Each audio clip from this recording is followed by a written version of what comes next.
Sir आपका भी सबका पार्टियों का आपका भी सेटलमेंट हो चुका है क्या अडानी जी से? महिलाओं को हल्दी कुमकुम के बहाने उन्हें गिफ्ट दिया जाए और गिफ्ट के बदले उनसे धार्मिक कार्यक्रम में वोट मांगा जाए।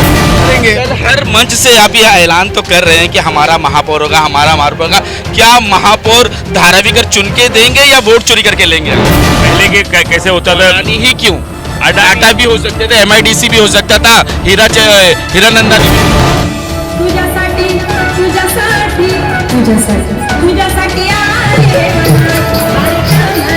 तुझ्यासाठी हो उद्या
आप देख रहे हैं न्यूज़ जनरेशन इंडिया। आप देखें कि जिस तरह से यहाँ पर गोपीनाथ मुंडे जी की जयंती के समय पर एक यहाँ पर हल्दी कुमकुम का कार्यक्रम अर्चना जी ने लिया है, लेकिन ये जो बात है ये आपको एकदम साफ पता चल जाए कि MP में लाडली बहनों के जरिए और उसके बाद महाराष्ट्र में लड़की बहना और बिहार में बहना की वजह से जिस तरह से बम्पर फायदा पहुँचा है, बम्पर जो इनको कामयाबी मिली है, उसी को लेकर आज हल्दी कुमकुम का दिन रखा गया है। ताई क्या कहेंगे कि जिस तरह से लाड़की बहनाएं जो है वो लगातार जो है वो विन करते जाइए, विजयी दिलाते जाइए, क्या यही आने वाले महानगर चुनाव में भी टारगेट किया गया कि लाड़की बहनों से ही विजय हासिल किया जाए? देखिए ऐसा तो कुछ भी नहीं है, ये देवा भाऊ के लिए सब आयोग मतलब मराठीत बोलते हे सगळे देवा भाऊंसाठी सगळेजण आलेले आहेत. इथे फक्त महिलांसाठी हळदी कुंकू जो ठेवला गेलेला आहे, इथं सामाजिक कार्य देवा भाऊंच्या तर लाडक्या बहिणी आम्ही आहोतच, पण असा म्हणजे ह्या वॉर्डमध्ये 186 मध्ये हा पहिल्यांदा कार्यक्रम असा ठेवतोय. 45 साल यहाँ पे जिनको हम लोगों ने चुन कर दिया था उन्होंने कुछ किया नहीं है. वो खुद भी धारावी में नहीं रहते, वो रहते विक्रोली में. धारावी के लोगों का हाल उनको क्या पता है. चुनाव टू चुनाव आते हैं और अभी जो नए विधायिका हुई हैं वो भी जनसंपर्क कहाँ पर है. तो जितनी भी नारी शक्ति यहाँ पर है और धारावी का विकास आदरणीय देवा भाऊ कर रहे हैं. और वैश्विक पटल पर ये पूरा जो धारावी का डेवलपमेंट रहेगा, ये पहले झोपड़पट्टी के नाम से धारावी को जग के सामने लाए थे. हम लोग डेवलपमेंट के माध्यम से धारावी को जग के सामने लाने वाले हैं. राजेश शिरवड़कर जी, आप जो कह रहे हो कि यहाँ के लोगों ने लोगों को गुमराह किया है, आप कितनी भी जागरूकता कर लो, कितनी भी राजनीति कर लो, मगर विधानसभा या लोकसभा के अंदर आपकी चली नहीं. वो लोग 20 साल से जीत रहे और आज भी जीत के आ गए. देखिए, सुबह का भूला शाम को जब आता है तो उसे भूला नहीं कहा जाता है. कुछ चीज़ें हैं, इन्होंने जो मतगणना की जो राजनीति करते हैं ना, ये लोग वोटिंग पॉलिसी की राजनीति करते हैं, जो अंक गणित करते हैं उसमें माहिर थे. लेकिन अब जनता जागरूक हो गई है. वो इकट्ठा मत कहाँ से मिलते हैं उनको ज़्यादा प्रेफरेंस देने का काम करते हैं. अभी किसी समाज का या धर्म का नाम नहीं लूँगा, दर्शक समझ जाएंगे वो कैसे ये करते हैं. लेकिन उनको यही तकलीफ़ है कि धारावी का अगर डेवलपमेंट हो जाए तो लोग शिक्षित हो जाएंगे, फिर हमारी जो रोटी है वो सीखना बंद हो जाएगा.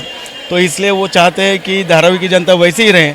लेकिन देवा भाऊ है, महायुति है, एकनाथ जी शिंदे है, आदरणीय प्रधानमंत्री नरेंद्र मोदी जी है, वो चाहते हैं गरीबों को अपना हक मिले, उनको घर मिले, साफ़ सुथरा पानी मिले, बिजली मिले, शिक्षा मिले, स्वास्थ्य मिले. ये सब भारतीय जनता पार्टी की ये महायुति की सरकार करने वाली है। सर आप बार बार ये कहते हैं कि लोग विरोध करें तो क्यों नहीं धाराविकरों से उनका मत जाना जाता है? एक बड़ी सभा लेकर उन तमाम धाराविकरों से बताया जाता है कि क्या वजह है और किस तरह से लोग गुमराह हो रहे हैं और क्या डेवलपमेंट होने वाला है, कहाँ होने वाला है? बस अभी एक सभा नहीं, हम बहुत सभा लेने वाले हैं। जो व्यापारी वर्ग है उनमें भ्रम निर्माण किया गया है, जो गरीब लोग हैं उनको भी भ्रमित किया गया है, उनको अभी धीरे धीरे समझ में आ रहा है।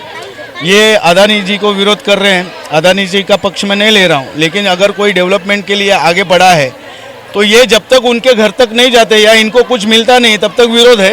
अभी मेरे ख्याल से पिछले हफ्ते में जो सभा हुई थी उस वक्त कुछ पार्टियां नहीं थी, इसका मतलब कुछ तो सेटलमेंट हुआ है, लेकिन सेटलमेंट करने वाले महायुति के लोग नहीं हैं, हम नहीं हैं। हम चाहते हैं कि लोगों को अपना हक मिले। तो सर आपका भी, सबका पार्टियों का आपका भी सेटलमेंट हो चुका है क्या अडानी जी से?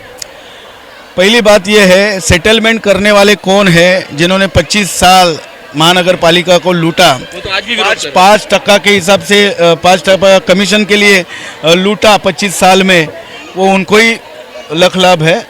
हम चाहते, हम धारावी के डेवलपमेंट की बात कर रहे हैं ना, हर एक को घर मिलने की बात कर रहे हैं ना, तो उसके वो दलाली करने वाले वो लोग हैं, हम लोगों की सेवा करने वाले लोग हैं। ये जो आरोप आप लोगों ने हम पर अभी बोलते बोलते आपने कहा है, ये दलाल वो लोग हैं जो विरोध में है। हम चाहते हैं राष्ट्र का विकास हो, मुंबई का विकास हो और धारावी का विकास हो। राजेश शिरवाडकर जी, जिस तरीके से कॉरपोरेशन का इलेक्शन आने वाला है, कहीं ना कहीं जयंती किसी की भी हो, निमित्त इलेक्शन होता है, तो कितने कैंडिडेट आपके धारावी में उतरेंगे और जीतने की क्या मोनोपोली होगी? हमारा एक ही कैंडिडेट है, कमल। जिसको टिकट मिलेगी वो कमल रहेगा, कमल का चिन्ह रहेगा, उसके लिए सभी कार्यकर्ता काम करेंगे। नहीं सर, कहने का मकसद ये है कि युति बनेगी तो क्या साथ की साथ बीजेपी ही लड़ेगी या अदर पार्टियां भी आपकी जो है वो होगी? जहाँ पे कमल का चिन्ह लेकर कार्यकर्ता खड़ा रहेगा, हम कमल का प्रचार करेंगे। जहाँ पे प्रभु श्री रामचंद्र जी का बाण है, वहाँ पर हम उनके लिए काम करेंगे। दोनों साथ मिलकर सब सीट जीतने का प्रयास सर करेंगे। तीनों साथ घड़ी को आप तीनों- भूल गए। तीनों घड़ी को भूल गए। घड़ी को भी नहीं भूले हैं, आरपीआई को भी नहीं भूले हैं। हाँ। आरपीआई को जिधर सीट रहेगी वहाँ पे उनका जो चुनाव चिन्ह रहेगा वो लेकर हम लोग उनके लिए लड़ेंगे, उनके साथ में खड़े रहेंगे और उनको भी चुन कर लाएंगे। और एनसीपी का अगर यहाँ पर, मुझे नहीं लगता कि ये धारावी में कुछ एनसीपी का अन्य जगह पर जिनका वहाँ पे शक्ति है, उनकी ताकत है, उनके वोटर है, वहाँ पर घड़ी के साथ में भी हम लोग खड़े रहेंगे। और निश्चित रूप से हम राजनीतिक पार्टियां हैं, जो आदेश हमारा सुप्रीमो से आएगा वो हम लोग करेंगे। सर हर मंच से आप यह ऐलान तो कर रहे हैं कि हमारा महापौर होगा, हमारा महापौर होगा। क्या महापौर धारावी कर चुन के देंगे या वोट चोरी करके लेंगे आप? वोट चोरी कर तो आपने अभी संसद में देखा, जब उसके ऊपर बहस कर रही थी सब विपक्ष चला गया। ये क्या बात करेंगे? वोट चोरी, जब वो वहाँ पर जीतते हैं तो वोट चोरी नहीं होती, और जब हारते हैं तो वोट चोरी होती है। उनको हारने की आदत लगी है तो चिल्लाने की भी आदत लगी है, झूठ बोलने का आदत लगा है, सब बहाना चाहिए। अगर बात करनी है, जिस विषय को लिया था उनके ऊपर बुमरैंग हो रहा था तो विपक्ष सब उठकर चले गए। तो देश देख रहा है ना, वोट चोरी ये सिर्फ गुमराह करने का काम है। ये ईवीएम लाया कौन भाई? उन्होंने लाया और आज वही चिल्ला रहे हैं। और कितने देश को बेवकूफ़ या नागरिक को, जनता को बेवकूफ़ समझेंगे? ये खुद बेवकूफ़ है, उनको 4 शब्द बोलने के लिए नहीं आता है, संसद में भी ठीक तरह से बात नहीं करते और टिक नहीं पाते और फिर भाग जाते हैं। मैंने तो ये देखा है, वो अभी विदेश में भी चले गए। तो सीरियसनेस कुछ तो होना चाहिए ना। हमारे नेता एक राज्य अगर जीतते हैं या एक पंचायत भी जीतते हैं ना, तो दूसरे दिन दूसरे काम में लग जाते हैं। दूसरे राज्य में चुनाव रहेगा, वहाँ पे काम में लग जाते हैं, कार्यकर्ताओं को इकट्ठा करते हैं, उनका मनोबल बढ़ाते हैं और कार्यकर्ताओं को जनता के बीच में जाकर उनकी जन सेवा करने के लिए कहते हैं। और इसलिए भारतीय जनता पार्टी का ये पंचम लहरा रहा है और आगे जाके 2047 तक, जैसे माननीय अमित शाह जी ने कहा है, भाजपा का विजयी रथ ये चलता रहेगा। इतनी जितनी भी महिलाएं हमारी माताएं बहनें हैं, उनका आशीर्वाद मिलता रहेगा और कमल खिलता रहेगा। आखिरी सवाल, जिस तरह से, चलो एक जिस तरह से एमपी हो, महाराष्ट्र का हो, राजस्थान हो और बिहार के बाद लड़की बहनों ने आपका जो साथ दिया, बम्पर जीत दिलाई, क्या फिर से वही रणनीति महाराष्ट्र में और धारावी में यूज जा रही? क्या ये रणनीति नहीं है, हम लोग देना जानते हैं, उनसे सिर्फ लेना नहीं जानते, वोट लेना नहीं जानते। हर एक व्यक्ति को उसका अधिकार मिलना चाहिए, फिर वो केंद्र की योजनाओं से हो, महाराष्ट्र की योजनाओं से हो, या फिर हमारे कार्यकर्ताओं की ओर से हो, हम देना चाहते हैं और उसके बदले हम उनका आशीर्वाद लेना जानते हैं। राजेश शिरवडकर जी, ये तो ऐसा हो गया कि एक हाथ से देंगे और दूसरे हाथ से लेंगे। एक हाथ से देंगे नहीं, हम सिर्फ देने वाले हैं, वो आशीर्वाद देंगे। मैंने ये कहा, नहीं, आशीर्वाद किस बात का? आशीर्वाद ये हमें अच्छी ऊर्जा मिले, लोगों में काम करने के लिए ऊर्जा मिले, हमारी विचारधारा और लोगों तक पहुंचाने की ऊर्जा मिले, ये आशीर्वाद हम लोग जनता के पास से चाहते आशीर्वाद में हैं। आपको वोट नहीं चाहिए लोगों के? आशीर्वाद इसका मतलब ये होता है कि वोट जब आएगा, उनको लगेगा कि ये हमारा काम करने वाले हैं, ये अच्छे लोग हैं, तो वोट भी देंगे। उसके लिए ये प्रयास नहीं है, ये लोगों के बीच में जाने का काम करने वाले हम लोग हैं। गिफ्ट दो वोट दो। नहीं, ऐसा बिल्कुल नहीं बसायचं आहे आपल्याला। कि धारावी में जिस तरह की सीटें बीजेपी को कभी नहीं मिली है, क्या इस बार ऐसा लगता है कि आप वो लोगों के मदद से वोट लेकर जीत पाएंगे या वोट चोरी करके जीत पाएंगे? भारतीय जनता पार्टी हमेशा चोरी हर कार्यकर्ता समय पे चुनाव में हम चुनाव को चुनौती के रूप में लेते हैं और चुनौती को जीतते हैं। और उसमें इस बार धारावी में लगभग कम से कम 3 कमल हमको 3 सीटों पे जीतेंगे और कमल खिलेगा। और भारतीय जनता पार्टी का मुंबई में महायुति के साथ में महापौर बनेगा। इस चीज़ को ध्यान रखें और धारावी से ही महापौर की शुरुआत होगी, ये आपको मैं पक्का आश्वासन देता हूं। तो क्या इससे वोट का फायदा नहीं हो? गिफ्ट दो वोट लो, नहीं, ऐसा कुछ भी नहीं है। क्या है फिर? ये तो लाडकी बहन का हक है। देवा भाऊ ने जो गिफ्ट हमारे लिए जो भेजा है, आमदार में कहाँ थी वो लड़की बहन जो ज्योति ताई को जिता दी है? वो हाँ, बोला। तेव्हा अर्चनाताई हा वार्ड क्रमांक फर्स्ट टाइमच वार्ड क्रमांक 46 झालेला आहेत. आता यांची पॉवर तुम्हाला पुढे दिसेल, कमळच खिलणार आहे.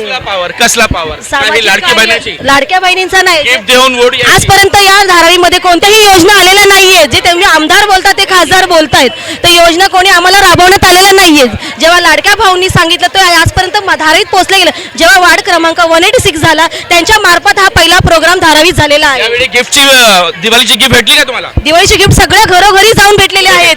जाऊन सगळ्या महिलांना विचारू ये बताएं कि ये हल्दी कुमकुम क्या है? हल्दी कुमकुम एक बेसिकली ये माँ के घर और पति के घर, माँ और सासू माँ के घर के बीच की जो कड़ी होती है उसको हल्दी कुमकुम के रूप में जाना जाता है. जैसे माँ जब शादी होती है बेटी की तो उसको हल्दी लगाया जाता है, तो वो हल्दी हो गया. और जब बेटी अपने ससुराल जाती है, सासू माँ के घर जाती है, तो वहाँ उसको जिंदगी भर कुमकुम लगाया जाता है. तो हल्दी कुमकुम इसी कार्यक्रम को बनाया जाता है. क्या इससे महिलाओं का क्या फायदा होगा जो इस प्रोग्राम में आई हैं? महिलाओं का कार्य फायदा ये होता है, फायदा नहीं है, ये एक सांस्कृतिक धरोहर है. सांस्कृतिक धरोहर है कि इसमें जो सुहागन महिलाएं होती हैं, वो जो शादीशुदा और सुहागन महिलाएं होती हैं, ऐसे कार्यक्रम में एक दूसरे के पतियों की लंबी उम्र की कामना की. आता कमळ तर आम्ही तर म्हणजे खिलवणारच आहे. कारण कसं आहे, आतापर्यंत कोण नगरसेवक नव्हतं. आता आम्हाला जर सीट दिली तर आम्ही नक्कीच इथून 186 वॉर्ड मध्ये आम्ही नक्कीच नगरसेवक निवडून पावर येऊ. दाखवणार आहे तुम्ही. नक्कीच माझ्या नावातच एक पवार आहे, त्याच्यामुळे पॉवर दाखवणारच मी. अच्छा पवार जी के लिए इतना अच्छा कार्यक्रम हुआ तो कमल तो खिलेगा ही ना. गिफ्ट मिला है ना आपको? गिफ्ट के मतलब नहीं है, गिफ्ट से लेने देना नहीं है, गिफ्ट तो महिलाओं का हक बनता है. 1500 भी मिल रहा है ना, तो ये गिफ्ट के लिए क्यों आई है? ये भी तो गिफ्ट है. 1500 तो एक साल से ले रही है महिला. अर्चनाताई का पावर है, अर्चनाताई का पावर कुछ भी बोलो वो सब है. और ये लेडीज आई है ना अभी 100% अर्चनाताई आने वाली है. करती है. तो यही लाडली बहना का जो मामला है कि लाडली बहना का बम्पर फायदे के बाद जिस तरह से पिछले इलेक्शन में लाडली बहना ने जो काम किया, क्या उसी हथकंडे को इस्तेमाल किया जा रहा है? क्या बहनाओं को हल्दी कुमकुम के बहाने उन्हें गिफ्ट दिया जाए और गिफ्ट के बदले उनसे धार्मिक कार्यक्रम में वोट मांगा जाए? ये तो आप जैसे मीडिया के दोस्तों की सोच है कि ये लाडली बहनों को देवा भाव के माध्यम से या गिफ्ट दिया जा रहा है. गिफ्ट दिया. ये देवा भाव के लिए जो है लाडली बहनों ने सामूहिक रूप से आके कार्यक्रम कर रहे हैं.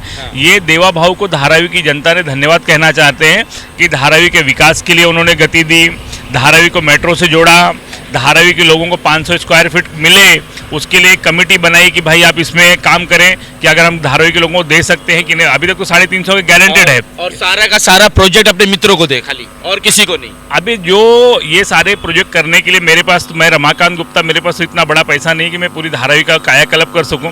अभी जो धारावी है, बड़े बड़े जो प्रोजेक्ट्स होते हैं उनको पूरा करने के लिए जो बड़े बड़े उद्योगपति या बिल्डर होते हैं वही करेंगे। पहले के कैसे होता था, अडानी ही क्यों, अडानी टाटा भी हो सकते थे, MIDC भी हो सकता था, हीरानंदानी भी हो सकते थे। ये आपका सबसे बड़ी बात है कि ये जो धारावी का प्रोजेक्ट है, इस हल्दी कुमकुम का ये कार्यक्रम सिर्फ धारावी में एक ही वार्ड 186 में होगा या और भी इलाके में होगा? ये आपकी बहुत सही प्रश्न किया है। भारतीय जनता पार्टी महायुति के माध्यम से धारावी में लगभग हम 3 सीटें लड़ेंगे, 185, 186, 189। इन तीनों वार्डों में हल्दी कुमकुम का कार्यक्रम चल रहा है। जैसे आज इस वार्ड में कार्यक्रम हुआ है एक जगह पे, इसी वार्ड में कल 2 जगह कार्यक्रम है, इसी वार्ड में फिर परसों 3 जगह कार्यक्रम है, इस एक वार्ड में 7 जगह कार्यक्रम करने वाले हैं। उसी तरह बचे हुए वार्डों में 185 और 189 में भी ये कार्यक्रम चल रहा है, कहीं 5 जगह, कहीं 7 जगह, कहीं अपनी अपने जगह की और अपने अपने कार्यकर्ताओं की व्यवस्था को ध्यान में रखते हुए कार्यक्रम किया जा रहा है। इस हल्दी कुमकुम से क्या मैसेज आप पहुंचाना चाह रहे हैं, क्योंकि आप कह रहे हैं सांस्कृतिक प्रोग्राम है लेकिन उसमें भी आप वोट मांगते हैं? नहीं, मांगना तो हम लोगों का जन्म सिद्ध अधिकार है। हम तो माताओं बहनों का आशीर्वाद नहीं मांगेंगे और बड़े बुजुर्गों का आशीर्वाद नहीं मांगेंगे तो चलेगा कैसे? हम तो दूसरा मांगे तो चिष्टीकरण कर रहा है। कौन मांग रहा है? कोई तो आज की तारीख में धारावी में कोई बचा ही नहीं, खाली तो लोग आरोपों की बौछार कर रहे हैं कि ये हो रहा है, वो हो रहा है, ये नहीं हो रहा है। अरे मांगना प्यार मोहब्बत से किसी से मांगो कि भैया आपकी कुर्सी हमको दे दो, बैठ कोई देता है, अरे उठ, ऐसा कोई प्यार नहीं देता है। आपको माताओं बहनों को बुजुर्गों को सांस्कृतिक धरोहर को सजो के रखने के लिए वो अपने को करना ही पड़ेगा, उनका आशीर्वाद लेना ही पड़ेगा। और इसी के साथ में मुंबई का महापौर हमारा बनेगा, 100% महापौर हमारा महायुति का बनेगा।